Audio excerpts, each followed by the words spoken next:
It's not an accident that January 3rd, 2009, that's not an accident. It's not like it was invented that morning.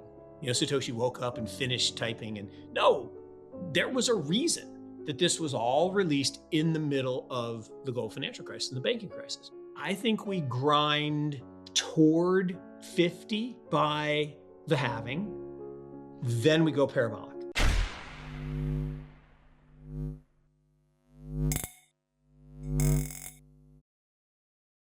Welcome back to Library of Wealth.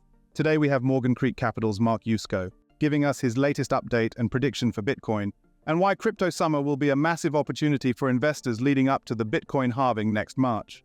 Mark Yusko holds a strong conviction that BlackRock will make waves in the crypto market when they successfully secure the first regulatory approval for a spot Bitcoin ETF. Recent reports indicate that the Securities and Exchange Commission has officially accepted BlackRock's application for review, marking a significant milestone in the Bitcoin-related proposals submitted to the SEC. BlackRock's application to offer a spot Bitcoin exchange-traded fund has been added to the official docket of the Securities and Exchange Commission as part of its proposed rule change process. The move, recorded late Thursday, advances the most closely watched Bitcoin-related proposal to the SEC to date.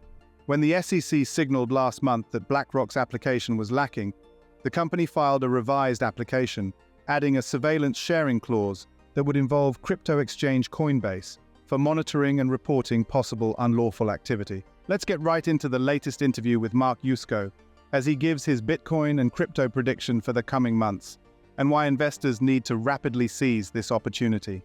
Don't forget to share your thoughts and comments down below and leave a like if you enjoy the content we do here.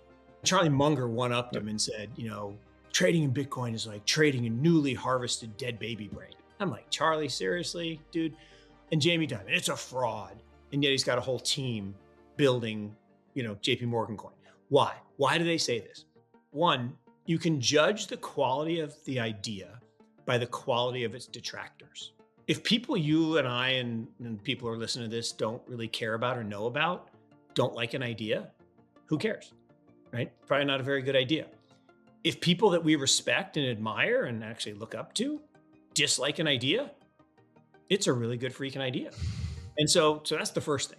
The second thing is, and I'll misquote this, but the capacity for someone to understand something and believe in it is inversely proportional to how much their paycheck is dependent on them not believing it and accepting it.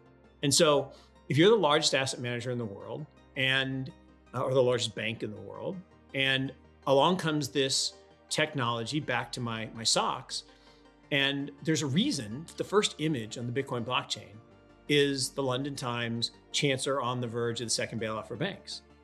That's not an accident. It's not an accident that January 3rd, 2009, that's not an accident. It's not like it was invented that morning. Satoshi woke up and finished typing no, there was a reason that this was all released in the middle of the global financial crisis and the banking crisis. It's because this technology makes the 800-year run of the trust industry superfluous.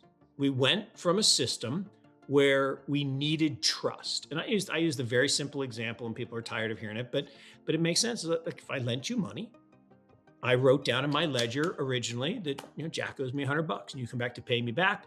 I'm an unscrupulous guy. I've changed the number to 200. And you're like, no, I only owe you 100. And but Jack, this is the ledger, one ledger. So the Medicis came along and said, no, there should be two ledgers.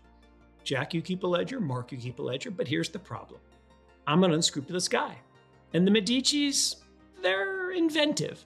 So I say to them, I'm going to change my number to 200. And I'll give you half. So you come back to pay me the 100. I say, no, you owe me 200. And you're like, but Medicis. And they're like, Jack, you must have written down the wrong number. It just looks like you wrote down the wrong number. It was totally corruptible, that system. And we know the system's corruptible. The banks, the global banks, have paid fines equal to an amount larger than the market cap of Bitcoin. Probably. That's not the malfeasance. Yeah. The malfeasance is orders of magnitude bigger than that. Like we know last year, JP Morgan got fined $960 million, almost $1 billion, for spoofing the price of gold. why would they be willing to pay $1 billion fine? They're like, because we made 20 billion. It's like the cost of doing business. Awesome. We're just going to keep spoofing because you're not going to stop us by charging us, 5%. And so it's a long-winded way of saying Larry Fink was doing what he and everyone in financial services had to do. I've said for a long time, like over a year ago on this show, that none of these ETFs were going to get approved. And look, I have money. I'm invested in Bitwise. I'm invested in Amun. I'm rooting for 21 shares. I'm rooting for Bitwise to get a spot ETF. And I was like, none of them are going to get approved. The only one that will get approved is BlackRock. And people are like, oh, that's ridiculous. Here we are. And now everybody's saying, oh, but they're not first in line. I don't care. They are going to be the ones that get approved. And if that means they have to disapprove 21 shares, even though it's the same application, basically, it's not exactly the same, I think they're going to do it. And others are saying, well, they have to approve 21 shares if they want to approve BlackRock. No, they don't. Technically, they're first in the queue, but they can do what they always have done, is just let it expire and then approve the next one. So we'll see what happens. But I'm still sticking with BlackRock will get approved. They will take the market share. And why is that important? Well, it's important because if you believe, as I do, that everything of the last 2 years was not an accident, that it was an intentional set of acts to disrupt the disruptors. As I said, we're in phase 3. Phase 1, the Gandhi quote, first they ignored it. 2009 to 15, no one cared about crypto. No one cared in Washington, D.C. No one cared in New York City. No one cared. No. I mean, Jamie might have heard it from his daughter. Hey, Dad, this stuff's cool. He's like, go away. It was just a bunch of nerds and geeks playing with their magic internet money. Bitcoin is, I believe, in crypto summer. I think crypto summer started June 15th. Now, how bizarre.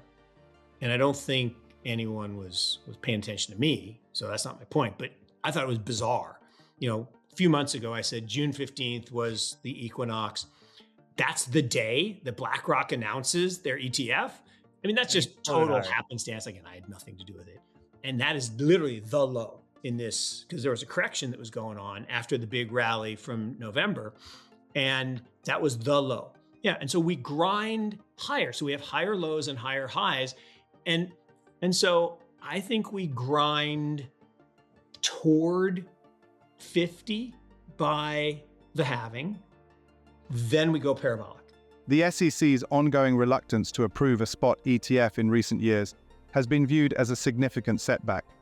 However, with BlackRock's application now officially scheduled, it will be published in the Federal Register, initiating a 21-day public comment period.